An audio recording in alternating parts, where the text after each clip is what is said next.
Welcome to the video. So today I'd like to talk about the upcoming Mavic 3 series of drones, and specifically my hoped for Mavic 3 Zoom right after this.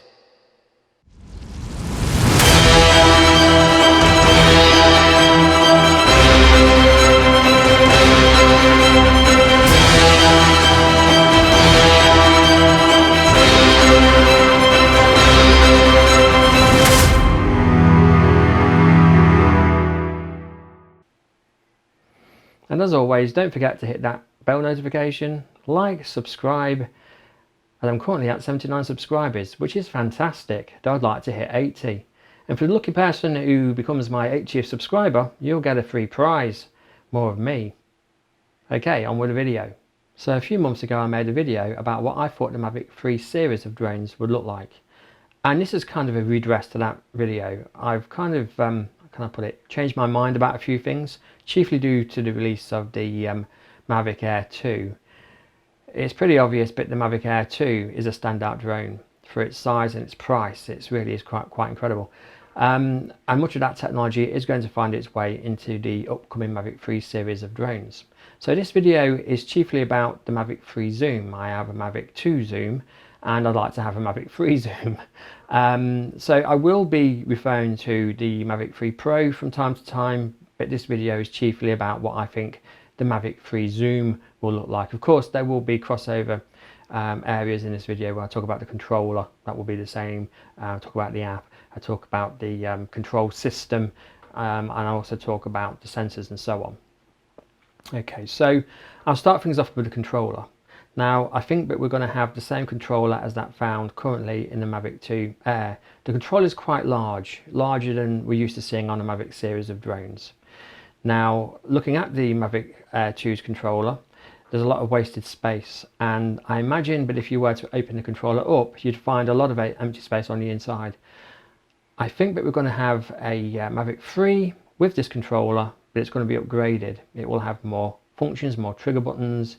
It's going to have a built-in screen in the center, and there's going to be enough space inside to allow for OcuSync 3.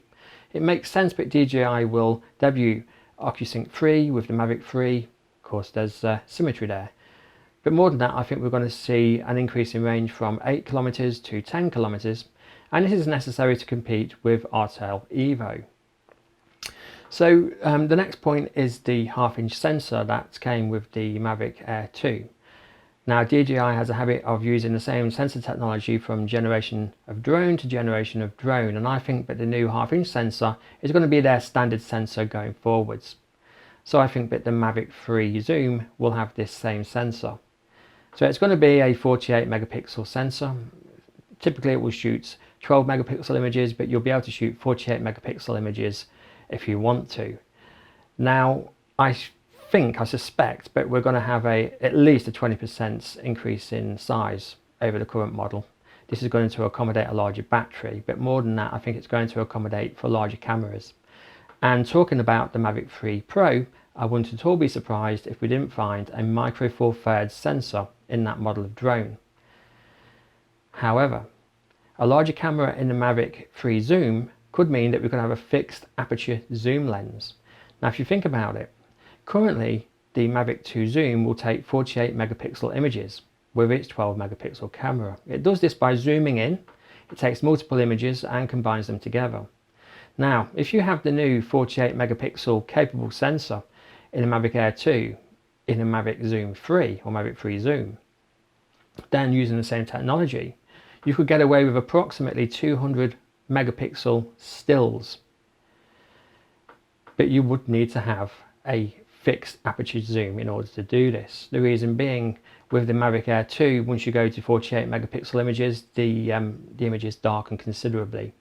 And with the Mavic 2 Zoom, it had a variable aperture lens, so it went up to 3.5 basically, which was quite dark.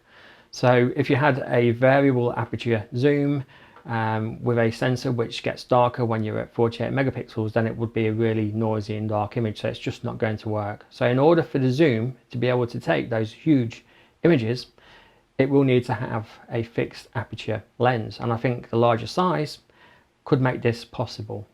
The other thing regarding the sensor is 8K video. So we know that the lesser of the Evo 2s, the 8K version, shoots 8K video. And DJI, I'm sure, aren't going to want to be done over or outdone, let's say.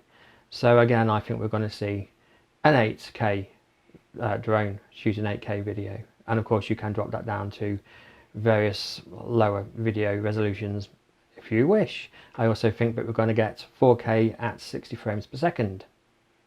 HDR video is also going to feature like it does in the Mavic Air 2. So we're going to have a drone which can shoot 12 megapixel images as standard, 48 megapixel stills if you want, and maybe 200 megapixel stills if you really have to.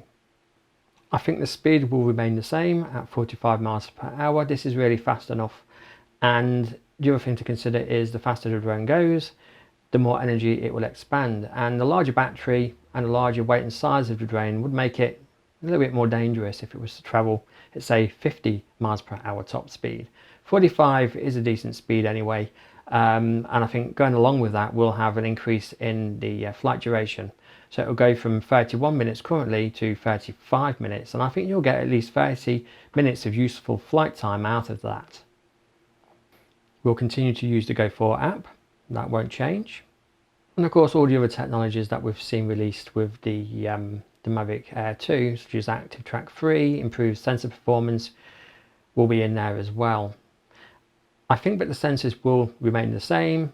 It's fairly well, I mean, to be fair, the Mavic 2 series of drones are pretty well protected, but I think the Mavic 3 will see an increase in that protection. We'll have better, of course we'll have better sensor sensitivity, but I think we're going to have an improved intelligent flight system going along with that, and the side sensors will be activated all the time if you want them to be. So we might see two sensors on either side of the drone as opposed to one on the left and one on the right. So that's where I stand with regards to the Mavic 3 series of drones, and in particular the Mavic 2 Zoom. I think that's where we're going. I think that's where the technology is taking us. It's exciting times. I don't think that we're going to see the Mavic 3 series of drone released anytime soon, at least not in the next few months, because the Mavic Air 2 is selling like hotcakes and DJI are making a lot of money out of that one. So perhaps towards the end of the year, or maybe towards the beginning of next year, we will see this drone released. I'm sorry if that disappoints a few people, but this is just speculation. So please don't give me a down, well actually if you want to do that, do that. But in any event, it's not my fault if it's released at this time, it's just my opinion. These are all my opinions, okay? I think the Mavic 3 Pro, if it does come out with a micro four thirds sensor, that really will be groundbreaking, and that would mean that perhaps the Inspire 3 might come out with a full frame camera. So exciting times. Let's see what happens. Even if the Mavic 3 Zoom comes out and it doesn't have AirSense, because I bitched about that, about not having AirSense in the Mavic Air 2 in the European version. Even if it didn't get AirSense, I'd still buy it if it came with the specs that I've just detailed to you. So yeah, I know it's a little bit of a crystal ball moment, and but let's just see. Let's see how close I am to this, because I've got a good feeling about this one. I think we might just get what I hope we're going to get. And if we don't get what I want to get, then let's hope that what we do get is better. Okay. Until next time anyway, take care, be careful, and do something interesting.